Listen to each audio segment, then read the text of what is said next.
What's up? I'm in Colorado. I've never been here before. I mean, I'm literally looking at mountains outside of my window. It's incredible. This place it's just beautiful. But I'm here on a worship retreat. But before I came here, I had a pretty crazy week where I was leading worship a ton. And there was this special moment that happened while I was leading that I want to talk to you about. So let's get into it. This week is going to be nuts. Let me tell you why. So I am balancing content creation and just regular everyday life and job stuff. Tonight, a conference for my church's denomination, Vineyard, starts, so I have to drive an hour into Jersey to do that. Tomorrow morning, I'm leading worship at that conference, so I have to wake up and leave around 5 a.m. and then stay in Jersey all day until I lead in the evening as well. Then Wednesday, what's happening Wednesday? I don't know. But Thursday, we're having a worship night right here in our church space. Then Sunday, I am teaching. And then next Sunday, I'm teaching again. My name is Patrick. I'm the NYC worship leader, and my church recently joined up with the Vineyard. And every once in a while, the Vineyard churches all get together to hang out, whether that's regionally or nationally. And recently in New Jersey, we all got together for the regional Vineyard conference. And I had the opportunity to not only participate, but also lead worship there. And there was this really special moment that happened that I think is going to be helpful for a lot of worship leaders to walk through and understand. It's time to drive to night one of the conference. Let's go! Night one, some worship, a talk, good time. Got to see some old friends and meet some new ones. It's 10:30. I have to be back here tomorrow morning at 7 a.m.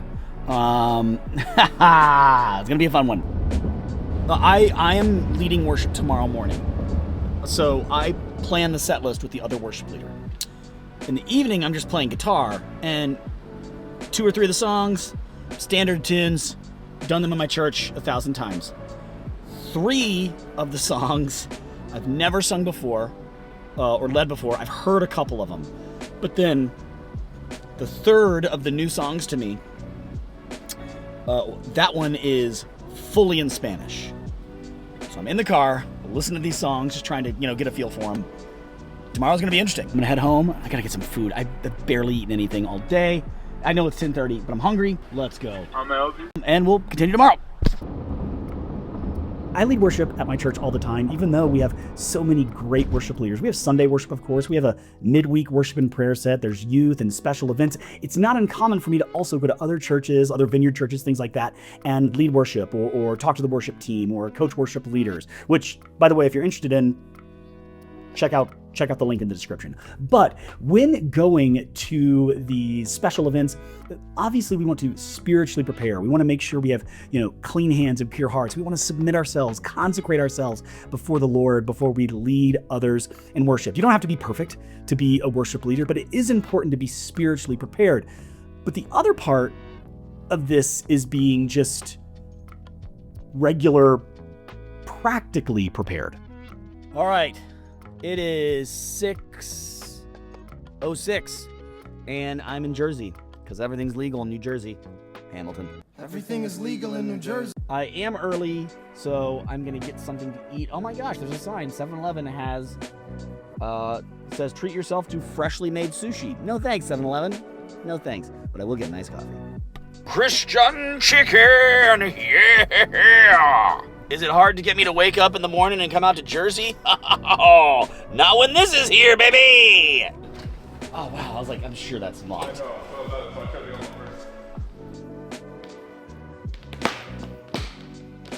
I'm the worship pastor at my church, but in this video, I'm going to someone else's church. I'm being pastored by someone else. I am leading worship, but it's not like, my space. As a matter of fact, there's this amazing worship pastor who was our music director for the day. He was kind of responsible for rehearsal and kind of like setting the tone and leading us while following the worship leaders' cues. He's the one that walked in with the plan and helped everything run smoothly. It's Matt Dew. He's actually a worship pastor at another Vineyard church in Maine.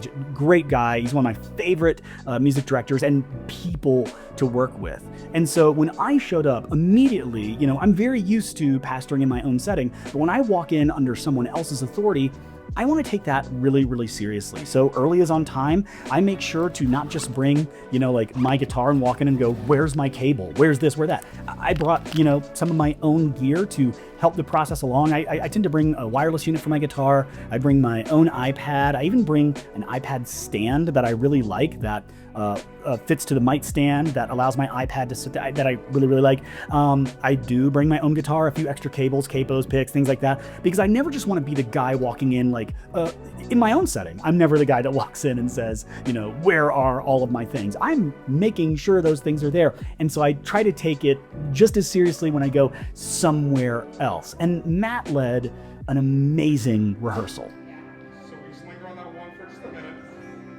And this is where we're just going to wait, honestly, like 20 seconds. And if Patrick's feeling something different, we follow him. If not, we go to the next song.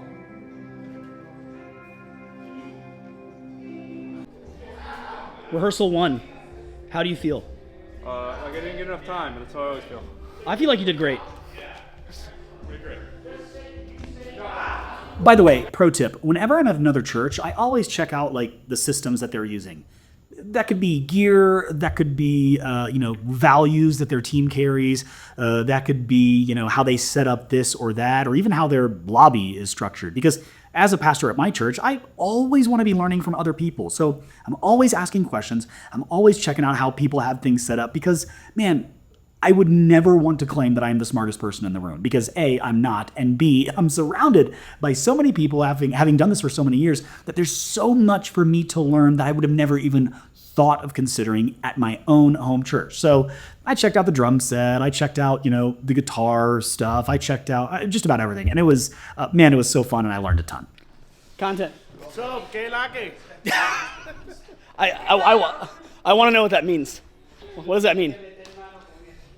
We walked into this worship set with a plan. We had prepped songs. We were ready to go. We had rehearsed those songs ahead of time. And then we showed up to rehearsal to iron out any details we thought we needed to address. But then in the middle of the worship set, something happened that was unplanned. And I think it highlights a few things that we need to be aware of as worship leaders. And I want to really walk through them in this video.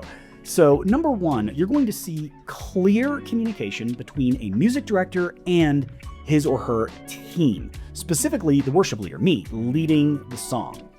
2, you're going to see sensitivity to the moment. Yes, it's great to walk in with a plan and be prepped and be ready to go with that plan, but when the Lord is doing something in the room, when the Holy Spirit is moving, and you're able to adjust to what's happening, that's an important skill that needs to be developed as worship leaders. And one of the ways we are able to the last thing I want to talk about, one of the ways we're able to develop that skill is by having a song bank, or as one of my music directors at my church calls it, your back pocket songs.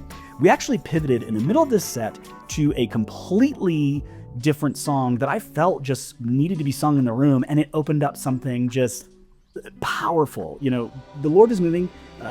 People were experiencing his presence, and it had nothing to do with what we rehearsed.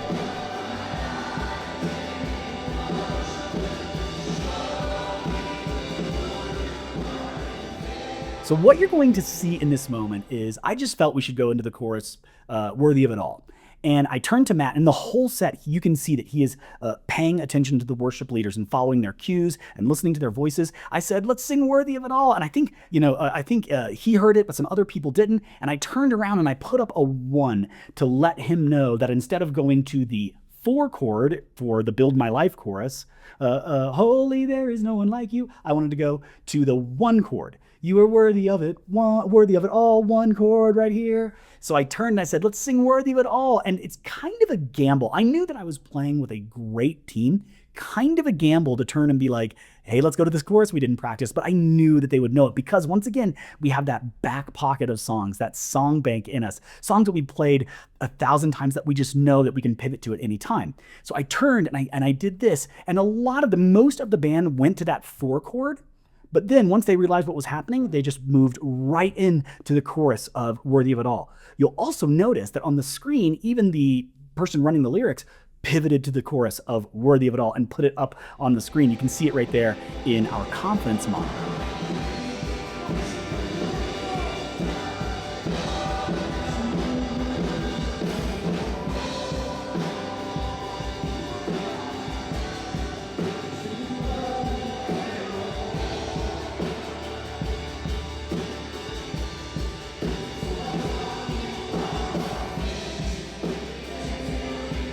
And we played that for a while, and finally Matt was like, wow, that was good. Let's start to mellow out. Let's bring it down.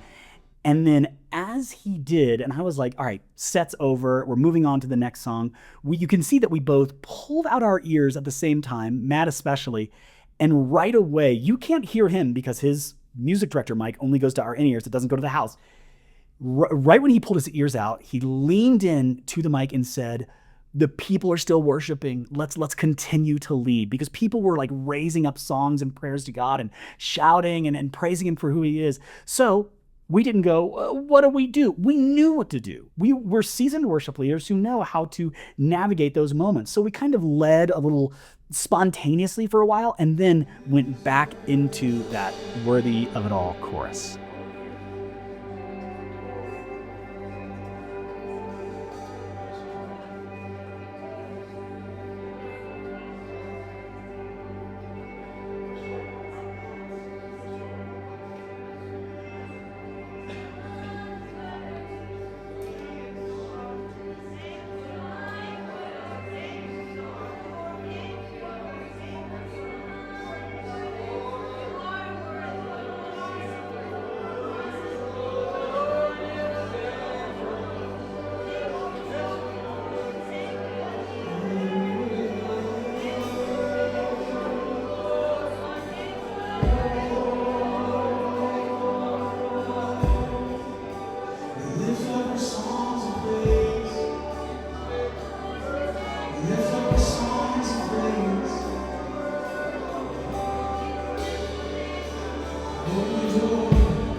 But when we went back into that worthy of it all chorus, I did not know where my guitar pick was.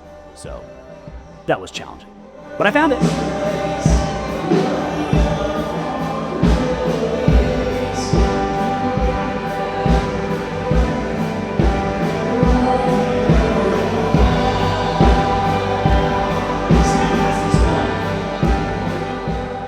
Once that time had reached its end, we brought it down and we moved on to the next song. We could have played an excellent worship set, and that is something to work towards. I mean, you want to play well, right?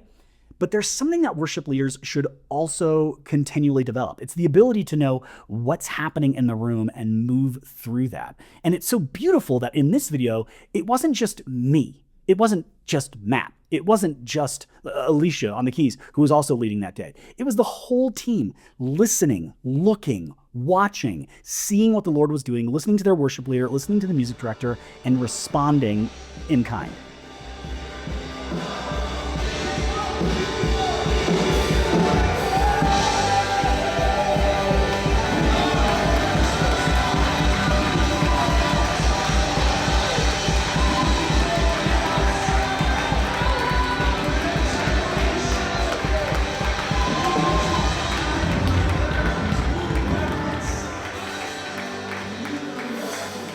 Moments like this are important because worship leaders should be able to walk into a room and execute a well prayed through and a well thought out plan.